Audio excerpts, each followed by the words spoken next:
Canete versus Genuino Ice Company, GR number 154080, January 22, 2008.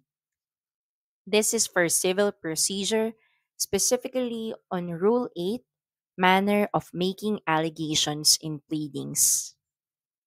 Facts of the case. This case was about the claim as bona fide occupants of a land which was acquired under the Friar Lands Act. This was an original case for cancellation of title to property filed by petitioners, 68 in total, represented by Nelsie B. Canete against respondent Genuino Ice Company Incorporated. At the regional trial court, the petitioners alleged that respondents' titles were spurious, fictitious, and were issued under mysterious circumstances, considering that the holders thereof, including their predecessors in interest, were never in actual, adverse, and physical possession of the property, rendering them ineligible to acquire title to the said property under the Friar Lands Act.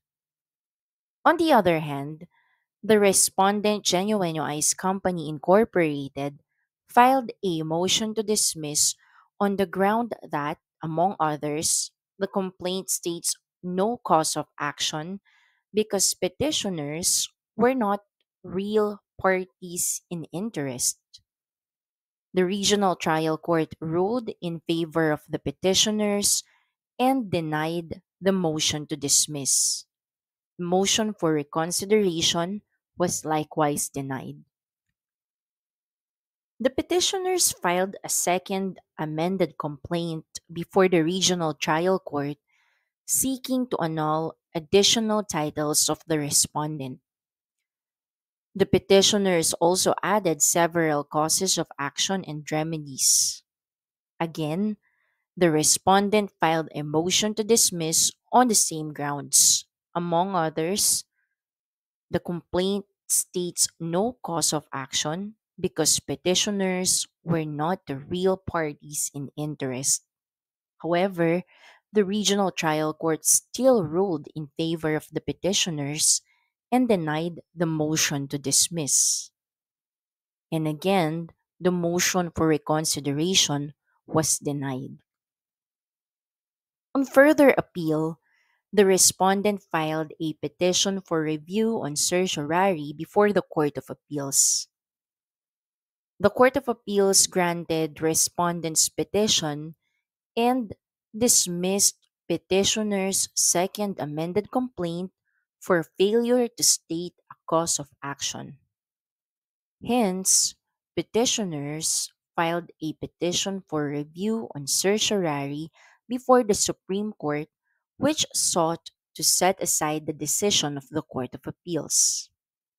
The issues: whether the Court of Appeals erred in declaring that the complaint filed by the petitioner with the regional trial court does not state a valid cause of action.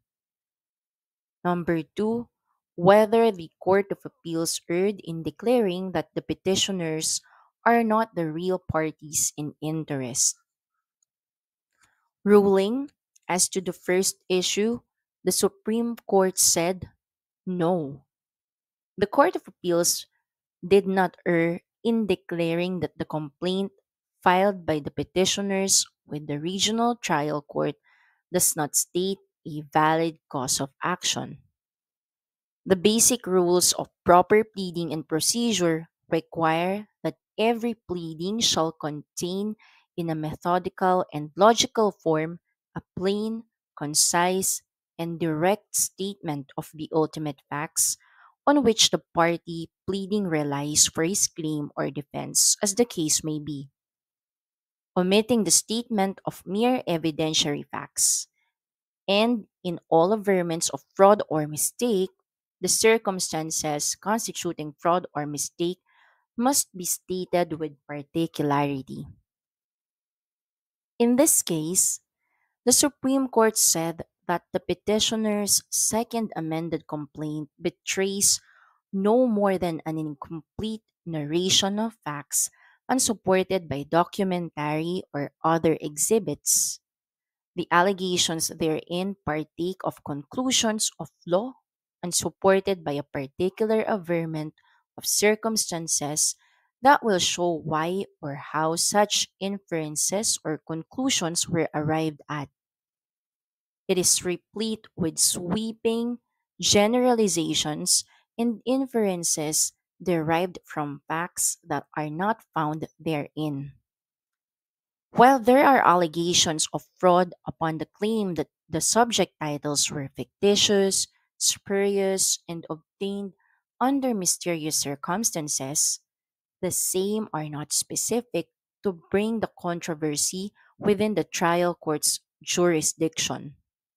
There's no explanation or narration of facts as would show why said titles are claimed to be fictitious or spurious, contrary to the requirement of the rules that the circumstances constituting fraud must be stated with particularity. Otherwise, the allegation of fraud would simply be an unfounded conclusion of law. In the absence of specific averments, the complaint is defective, for it presents no basis upon which the court should act, or for the defendant to meet it with an intelligent answer.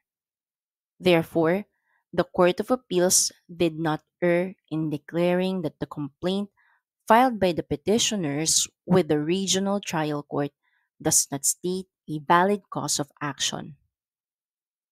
As to the second issue, the Supreme Court said that no, the Court of Appeals did not err in declaring that the petitioners are not the real parties in interest.